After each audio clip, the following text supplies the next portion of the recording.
Infeksi HIV itu adalah sebuah penyakit di mana yang disebabkan oleh HIV ya, suatu virus yang kepanjangan adalah Human Immunodeficiency Virus ya. Jadi segala penyakit yang disebabkan oleh HIV kita sebutnya dengan infeksi HIV. Pada tahap tertentu itu akan menjadi sebuah gejala yang disebut dengan sindrom, di mana kalau klasifikasi dari WHO stadiumnya ada 4. Kalau sudah menjadi stadium 4 kita sebutnya dengan AIDS atau AIDS, Acquired Immunodeficiency Syndrome, di mana sekumpulan gejala atau penyakit akibat dari infeksi dari virus HIV. Jadi perbedaannya terletak di situ. Satu adalah manifestasi gejalanya, kalau AIDS adalah manifestasi secara keseluruhan dari penyakit akibat infeksi HIV.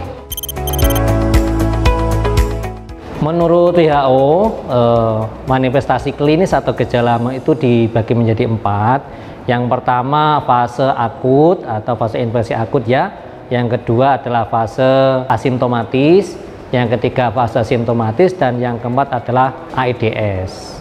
Infeksi virus akut artinya ketika menjadi infeksi, gejalanya seperti flu-like syndrome atau gejala seperti penyakit flu, ada demam, kemudian badannya pegal-pegal, pilek, batuk, ya, secara umum seperti itu.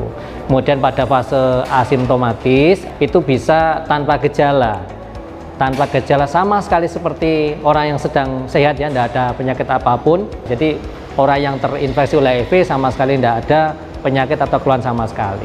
Kemudian pada fase berikutnya fase simptomatis. Nah, pada fase inilah gejalanya merupakan suatu gejala akibat infeksi oportunistik atau infeksi ikutan ya, bisa karena jamur, bisa karena bakteri, atau bahkan bisa karena infeksi virus-virus yang lainnya seperti virus herpes, cytomegalovirus, dan virus-virus yang lain. Nah, fase yang keempat adalah fase AIDS. AIDS itu merupakan suatu kumpulan dari berbagai macam gejala atau penyakit akibat dari HIV-nya yang sudah manifestasi ke seluruh badan. Harus kita waspadai, yang pertama adalah kontak dengan cairan tubuh penderita HIV ya. Cairan tubuh itu bisa darah ya, bisa cairan kelamin. Jadi kontak dengan cairan-cairan tubuh ini akan menyebabkan infeksi virusnya itu bisa menjalar pada orang yang sehat. Selamat memperingati Hari AIDS Sedunia tahun 2022. Cegah HIV, akses untuk semua, kita berani, kita sehat.